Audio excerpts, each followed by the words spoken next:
பொன்னியின் செல்வனோட கதைக்களத்தை தேடி போறேன்னா கடந்த சில வாரங்களா கடல் கடந்த இலங்கையில பயணிச்சுட்டு இருக்கேன். கொழும்பு, யாழ்ப்பாணம், அனுராதபுரம்னு முக்கிய இடங்களுக்கு போன என்னோட இலங்கை பயணம் இன்னைக்கு விட முடிய போகுது. படையோட போருக்கு போன பொன்னியின் செல்வன் இலங்கையிலிருந்து திரும்பவும் தமிழகம் செல்ல முடிவெடுத்த மிகிந்தலை நகர்ல தான் இன்னைக்கு நானும் என்னோட பயணத்தை முடிக்க போறேன்.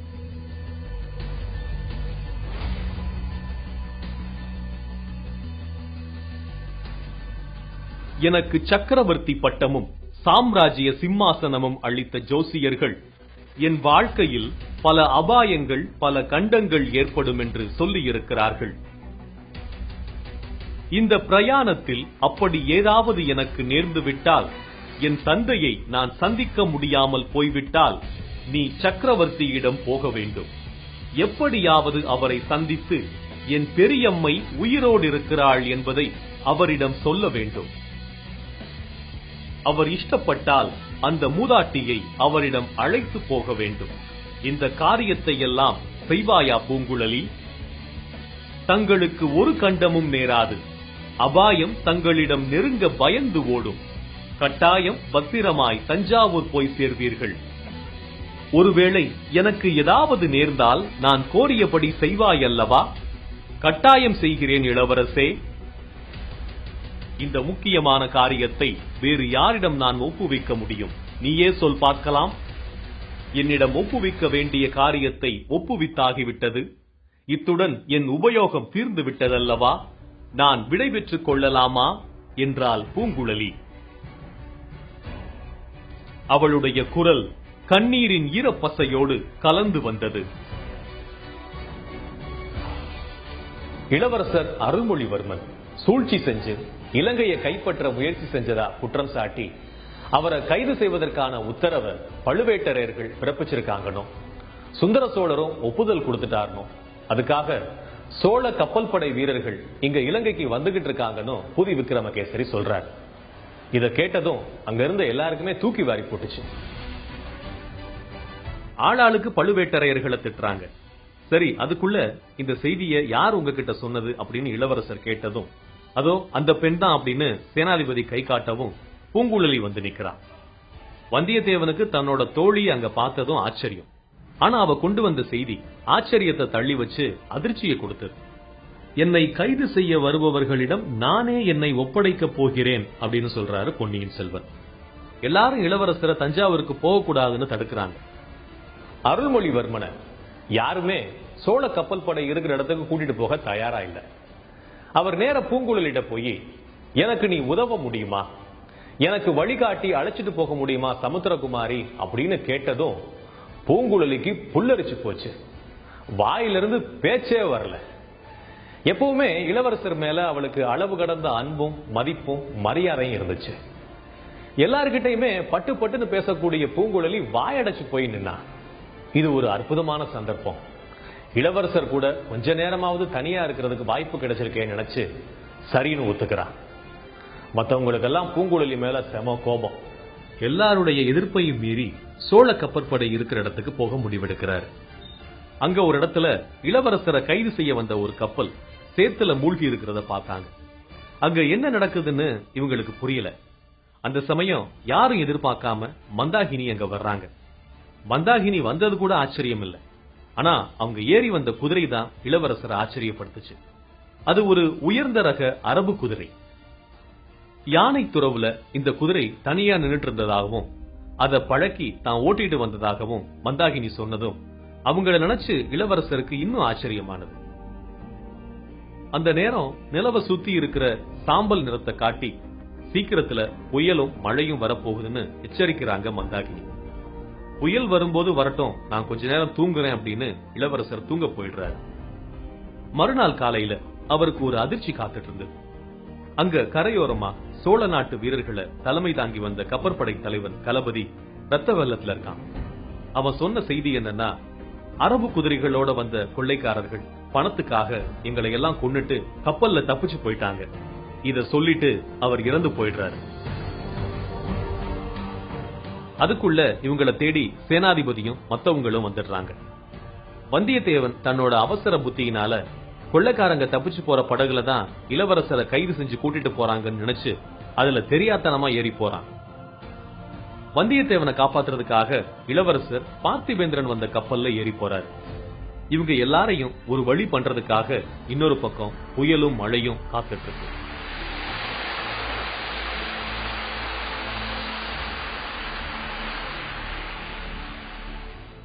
பொன்னியின் செல்வனை திரைப்படமா எடுக்க நிறைய பேர் முயற்சி செஞ்சும் முடியாம போனதுக்கு முக்கியமான காரணமா சொல்லப்படுறது இந்த நாவலோட பிரம்மாண்டம். அதுக்கு உதாரணமான ஒரு காட்சி தான் இந்த கடல் பயணம்.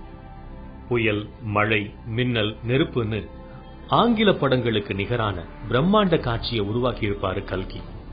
அவர் விவரிச்ச காட்சிகளை திரையில கொண்டு வர்றது அவ்வளவு எளிதான விஷயம் இல்ல. இலங்கையிலிருந்து திரும்ப கதை தமிழ்நாட்டுக்கு வருது. நானும் இங்க வந்துட்டேன்.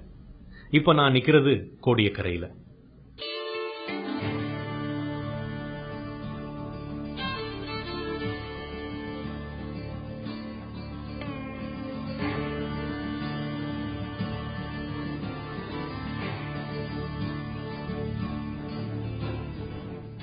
வந்தியத்தேவன் அவசரப்பட்டு இளவரசர் இருக்கிறதா நினைச்சு ஒரு கப்பல்ல ஏறிட்டான். இத கேள்விப்பட்டு இளவரசர் அருள்மொழிவர்மனும் பார்த்திபேந்திரனை கூட்டிட்டு ஒரு கப்பல்ல ஏறிடுறாரு.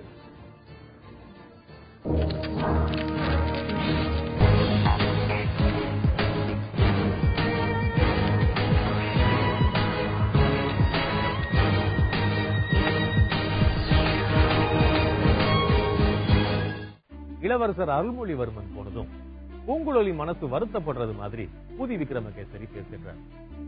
இளவரசரை வலை போட்டு இழுக்கணும்னு நினைக்காத அப்படின்னு பூதி விக்ரமகேசரி சொன்னதும் பூங்குழலிக்கு கோவம் வந்துருக்கு. அவ கோவப்பட்டா என்ன பண்ணுவான்னு தான் நமக்கு தெரியுமே. உடனே அவ ஒரு படகை எடுத்துக்கிட்டு கடலுக்குள்ள போயிட்டான். அதே நேரம் வந்தியத்தேவன் போன கப்பல்ல மந்திரவாதி ரவிதாசனும் தேவராளனும் கடற்கொள்ளையர்களும் இருக்காங்க. இத்தனை பேரையும் சமாளிச்சுக்கிட்டு அந்த பெரிய கப்பல்ல வந்தியத்தேவன் மட்டும் தனியா இருக்கு. கடல் அப்படியே அமைதியா இருக்கு. இது புயலுக்கு முன்னால வர்ற அமைதிங்கிறதுனால வந்தியத்தேவனுக்கு ஒரு பக்கம் பயமும் இன்னொரு பக்கம் என்னதான் நடக்குதுன்னு பாத்துருவோமே அப்படின்ற தைரியமும் மாறி மாறி வருது. இந்த நேரத்துல கூட அவன் தன்னோட அதிர்ஷ்டத்தை நம்புறான். பெரும் புயல், காத்து, இடி, மின்னல் இது எல்லாத்தையுமே ரசிக்கிற மனநிலை வந்தியத்தேவனுக்கு வந்துருது. மரணம் வரப்போறது நிச்சயம்னு தெரிஞ்சா மனிதன் எப்படி வேணாலும் மாறுவான் அப்படிங்கிறதுக்கு அந்த நேரத்துல வந்தியத்தேவன் நடந்துக்கிறது தான் சாட்சி. கடல் நடுவுல நின்னு சுத்தி சுத்தி நடக்கிற இயற்கையோட தாண்டவத்தை பார்த்துட்டு நிக்கிறான். அவன் என்ன பார்த்தானோ அதை அப்படியே எழுத்துல கொண்டு வந்து நம்மையும் மழையில நனைய வைக்கிறாரு கல்கி. இந்த நேரத்துல வந்தியத்தேவனோட கப்பல் மின்னல் பட்டு தீப்பிடிச்சு எரியுது. நல்லவேளை அந்த நேரம் இன்னொரு படகுல வந்த இளவரசர் அருள்மொழிவர்மன் வந்தியத்தேவனை காப்பாத்திடுறாரு. இளவரசர் கப்பல்ல இருந்து குதிச்சத பார்த்திபேந்திரன் பார்த்தானே தவிர அதுக்கப்புறம் என்ன ஆனார்னு அவனுக்கு இருட்டுல ஒன்னும் கண்டுபிடிக்க முடியல. ஒரு நாள் முழுக்க வந்தியத்தேவனும் அருள்மொழிவர்மனும் கடல்ல ஒரு பலகையில மிதந்துட்டே இருந்தாங்க. அவங்களோட அதிர்ஷ்டம் பூங்குழலி உருவத்துல வந்தது. கடல்ல மிதந்த 2 பேரையும் பூங்குழலி காப்பாத்தி தன்னோட படகுல ஏத்திட்டு கோடியக்கரையை நோக்கி போறான். பூங்குழலி கிட்ட சேர்ந்ததுக்கு அப்புறம் அவங்கள பத்தி நாம கவலைப்பட தேவையில்லையே. கோடியக்கரைக்கு இதுக்குள்ள பார்த்திபேந்திரன் போய் சேர்றான். அங்க ஏற்கனவே முகாமிட்டு இருக்காரு பழுவேட்டரையர், கூடவே நந்தினியும். அவர் வந்ததே அருள்மொழிவர்மனை நேரா வந்து பார்த்து அழைச்சிட்டு போகணும்னு தான். அவர்கிட்ட பார்த்திபேந்திரன் அந்த அதிர்ச்சியான செய்தியை சொல்றான். அருள்மொழிவர்மனை காணா, கடல்ல குதிச்சு அவனோட கதி என்ன ஆச்சுன்னு தெரியலன்னு பார்த்திபேந்திரன் சொன்னதும் பழுவேட்டரையர் பதறிடுறாரு. ஆட்கள் கடல்ல தேட ஆரம்பிக்கிறாங்க. இதுவரைக்கும் நந்தினிய நாம பல சந்தர்ப்பங்கள்ல நாவல்ல படிச்சுட்டு வர்றோம். ஆனா நந்தினி எப்பேற்பட்ட அழகியா இருக்க முடியும்னு படிக்கிற எல்லாரையுமே புருவம் தூக்க வைக்கிறது பார்த்திபேந்திரன் நந்தினிய சந்திக்கிற இடம்தான். நந்தினிய பார்த்ததும் அவகிட்ட ஆதித்த கரிகாலனை இப்படி ஆட்டி வைக்கிறியே அப்படின்னு கேட்கணும்னு நினைச்சுக்கிட்டு இருக்கிற பார்த்திபேந்திரன் அவளை பார்த்ததும் ஆளே மாறிடுறான். அவ அழகு அவனை அப்படி மாத்துது. அவளை பத்தி கல்கி வர்ணிச்சதையே நானும் உங்களுக்கு சொல்றேன். எந்த பெண் என்பதை பொறுத்தது தேவி. நேற்று வரைக்கும் நான் பார்த்திருக்கும் எந்த பெண்ணின் விருப்பத்துக்காகவும் எதுவும் செய்திருக்க மாட்டேன். சொன்னால் சிரித்திருப்பேன். இன்று அப்படியல்ல. தாங்கள் சொல்லிப் பாருங்கள். எனக்கு 100 உயிர்கள் இருந்தால் அவ்வளவையும் தங்களுடைய விருப்பத்தை நிறைவேற்றுவதற்கு அர்ப்பணம் செய்வேன். 1000 சாம்ராஜ்யங்கள் என் கைவசம் இருந்தால் அவ்வளவையும் தங்கள் விருப்பத்திற்காக தியாகம் செய்வேன். இந்த மாதிரி பார்த்திபேந்திரன் வெறி கொண்டவனை போல சொன்னப்ப அவனுடைய உடம்பு தலையிலிருந்து கால் வர அப்படியே நடுங்குச்சு. இப்ப நாம வந்தியத்தேவன், அருள்மொழிவர்மன், பூங்குழலி என்ன ஆனாங்கன்னு பாப்போம். பூங்குழலி 2 பேரையும் கரைக்கு கூட்டிட்டு வந்து பத்திரமா சேர்க்கிறா. தன்னோட வீட்டை சுத்தியும் கரையிலையும் பழுவேட்டரையர்களோட ஆட்கள் இருக்கிறத பார்த்ததும் இளவரசரை இப்ப இங்க அழைச்சிட்டு போன ஆபத்துன்னு முடிவு செஞ்சு காட்டுக்குள்ள ஒளிச்சு வைக்கிறா. அதுக்கு இன்னொரு காரணம் இருக்கு. அருள்மொழிவர்மனுக்கு கடுஞ்சொரம், நினைவு வந்து வந்து போகுது. அதனால வந்தியத்தேவன் இலங்கைக்கு போறதுக்கு முன்னாடி ஒளிச்சிட்டு இருந்த ரகசிய மண்டபத்துல இப்ப இளவரசரை ஒளிச்சு வைக்கிறாங்க. கூடவே சேந்தன் அமுதனும் பூங்குழலியோட சேர்ந்துகிட்டான். அன்னைக்கு ராத்திரியே இளவரசரை அங்கிருந்து அப்புறப்படுத்தி நாகப்பட்டினம் கூட்டிட்டு போகணும்னு முடிவெடுத்தாங்க. கோடியக்கரையிலிருந்து நாகப்பட்டினம் போற கால்வாயில ஒரு சின்ன ஓடத்துல பூங்குழலியும் சேந்தன் அமுதனும் உடம்பு சரியில்லாத இளவரசரை கூட்டிக்கிட்டு பயணத்தை தொடங்குறாங்க. வந்தியத்தேவன் காட்டு வழியா யார் கண்ணிலையும் படாம பழையாறைக்கு போய் குந்தவைய பார்த்து நடந்த விஷயங்களை சொல்றதுக்கு கிளம்புறான். நாம இப்ப இளவரசர் அருள்மொழிவர்மன் போன பாதையில தான் போக போறோம். இவங்க 3 பேரும் போன பாதைய பொன்னியின் செல்வன் இப்படி வர்ணிக்குது. இருபுறமும் தாழம் புதர்கள் அடர்ந்திருந்த ஓடைக்காலின் வழியாக படகு போய்க் கொண்டிருக்கிறது. பொன்னிற தாழம் பூக்களும் தந்தவர்ண வெண்தாழம் பூக்களும் இரு பக்கமும் செறிந்து கிடந்தன. அவற்றின் நறுமணம் போதையை உண்டாக்கியது. சில இடங்களில் ஓடைக்கரையில் புன்னை மரங்கள் வளர்ந்திருந்தன. சில இடங்களில் கடம்ப மரங்களும் இருந்தன. முத்து நிற புன்னை மலர்களும் குங்கும வர்ண கடம்ப மலர்களும் ஓடைக்கரைகளில் சொரிந்து கிடந்தன. பூலோகத்திலிருந்து புண்ணிய சாலைகள் சொர்க்கத்திற்கு போகும் பாதை ஒன்று இருந்தால் அது இப்படித்தான் இருக்கும் என்று பூங்குழலிக்கு தோன்றியது.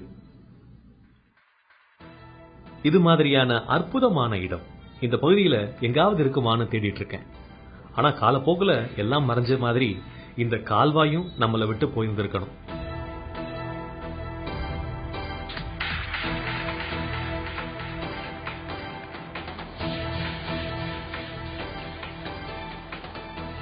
மறுநாள் சூரிய உதயம். இப்ப நாகப்பட்டினத்துக்குள்ள 3 பேரும் இருக்கிற படகு நுழையுது. நாகப்பட்டினத்துக்கு பக்கத்துல இருக்கிற ஓடையிலிருந்து ஒரு கிளை பிரிஞ்சு சூடாமணி விகாரத்துக்குள்ள நேரா போனது. அந்த கிளை வழியா படகை கொண்டு போய் சூடாமணி விகாரத்தோட பின்பக்கமா நிறுத்துறா பூங்குழலி. சூடாமணி விகாரம் புத்த பிக்ஷுகள் இருக்கிற இடங்கிறதுனால மருத்துவம் தெரிஞ்ச அவங்க இளவரசரோட விஷ காய்ச்சலை சரி பண்ணிடுவாங்க அப்படின்னு தான் அவங்க வந்திருக்கா. அந்த அற்புதமான இடத்தை தேடித்தான் இப்ப நான் நாகப்பட்டினம் போயிட்டு இருக்கேன்.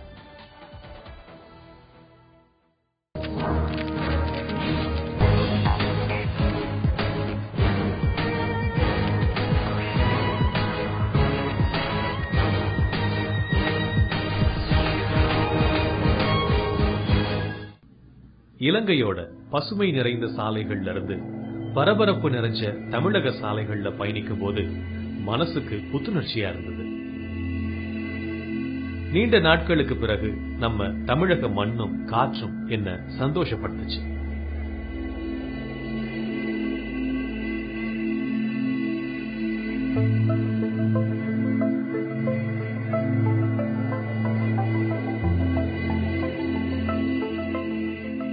எம்மதமும் சம்மதங்கிற கோட்பாட்டோட இருந்த அந்த வரவேற்பு கோபுரத்தை தாண்டி நான் நாகப்பட்டினத்துக்குள்ள போனேன். பொன்னியின் செல்வனை பொறுத்த வரைக்கும் கடல் பயணங்கள் அப்படின்னு பார்க்கும்போது நாகப்பட்டினமும் கோடியக்கரையும் முக்கியமான இடங்களா இருக்கு. ஏன்னா அந்த காலத்துல நாகப்பட்டினம் சோழர்களுடைய துறைமுக பட்டணமா விளங்கி இருக்கு. சோழர்கள் காலத்துக்கு அப்புறம் இங்க வந்த அயல் நாட்டவர்கள் அப்படின்னு பார்க்கும்போது முதல்ல போர்ச்சுகீசியர்கள் வந்திருக்காங்க, அதுக்கப்புறம் டச்சுக்காரர்கள் வந்திருக்காங்க, அப்புறம் தான் ஆங்கிலேயர்களுடைய கட்டுப்பாட்டுக்கு கீழே இந்த பகுதிகள்லாம் வந்திருக்கு. ஆரம்பத்துல தஞ்சாவூர் மாவட்டமா இருந்து 1991ஆம் ஆண்டு தான் நாகப்பட்டினம் புதிய மாவட்டமா உதயமாயிருக்கு. மத நல்லிணக்கத்துக்கு உதாரணமா இந்து, இஸ்லாமிய, கிறிஸ்தவர்களின் புனித தலங்கள் ஒரு சேர அமைந்திருப்பது இந்த மாவட்டத்துக்கு மிகப்பெரிய சிறப்பு. இங்க மக்களுடைய தொழில் அப்படின்னு பார்க்கும்போது மீன்பிடித்தல் உள்ளிட்ட கடல் சார்ந்த தொழில்கள் தான். சோழமண்டல கடற்கரை அப்படின்னு அழைக்கப்பட்டு இன்னைக்கு ஆங்கிலத்துல கோரமண்டல் கோஸ்ட் அப்படின்னு சொல்லப்படுற இந்த பகுதியில் இருக்கிற நாகப்பட்டினம் 1000 வருஷங்களுக்கு முன்னாடி சோழர் குல வள்ளிப்பட்டினம் அப்படின்னு அழைக்கப்பட்டிருக்கு. இன்னைக்கு இத்தனை வருஷத்துக்கு அப்புறம் இந்த நாகப்பட்டினம் எப்படி இருக்குன்னு தான் இப்ப நான் பார்க்க போறேன்.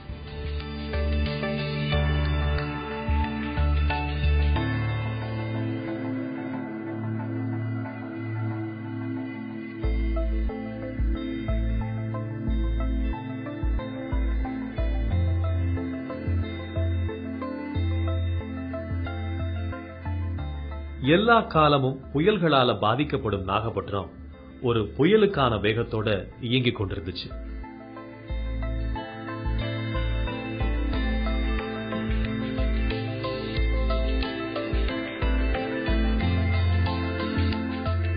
அருள்மொழிவர்மனோட பூங்குழலி நாகப்பட்டினத்துக்குள்ள நுழைஞ்ச கடற்கரை பகுதிக்கு நானும் போனேன்.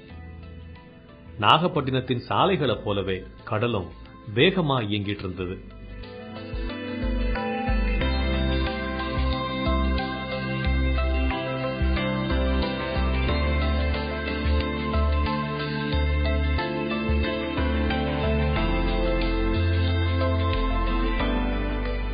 பண்டைய காலம் தொட்டு வாணிபம் நடைபெற்றுக் கொண்டிருந்த நாகப்பட்டினத்தின் துறைமுகம் படகுகளால நிறைஞ்சிருந்தது.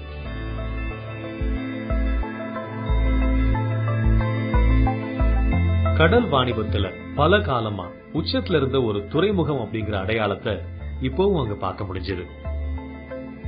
நம்ம பொன்னியின் செல்வனோட கதாநாயகர்கள் கடல்ல பயணிச்சப்ப ஏற்பட்ட புயலோட எச்சம் இன்னைக்கும் அங்க வீசிக்கிட்டு இருந்தது. காற்று கடல்ல மட்டும் இல்லாம கடற்கரையிலையும் மணல் அலையை எழுப்பிட்டு இருந்தது.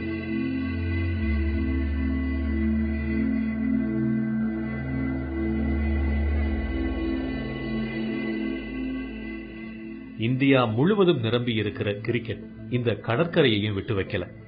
ஆனா அந்த காட்சி அழகா இருந்துச்சு. கடல் பாதியும் கடற்கரையில பாதியுமா இருந்த அவங்க விளையாட்டுல நானும் கலந்துகிட்டேன்.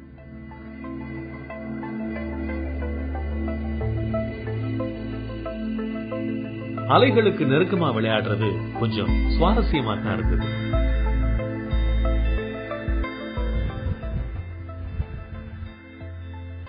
இன்னைக்கு கோடியக்கரையிலிருந்து நாகப்பட்டினம் போறது ரொம்ப ஈஸி.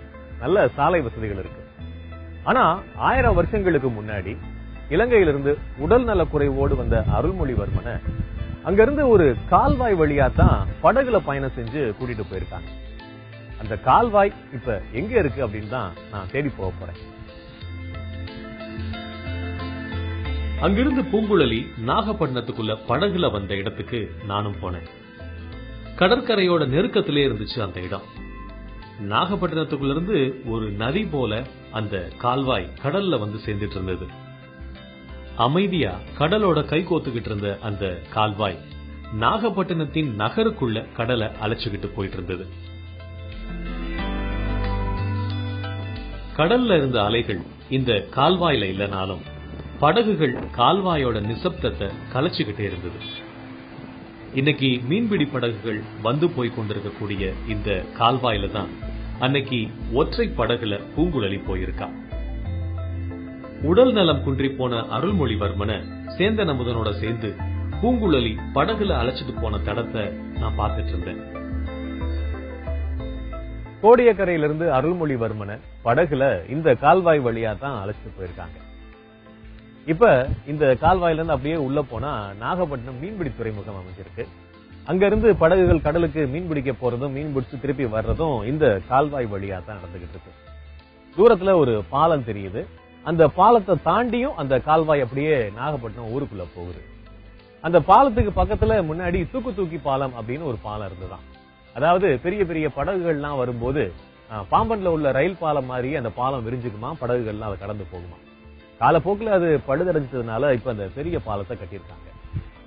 இன்னைக்கு கோடியக்கரையிலிருந்து நாகப்பட்டினத்துக்கு இந்த கால்வாய் வழியா படகு போக்குவரத்து இருக்கான்னு கேட்டா இல்லன்னு தான் சொல்லணும்.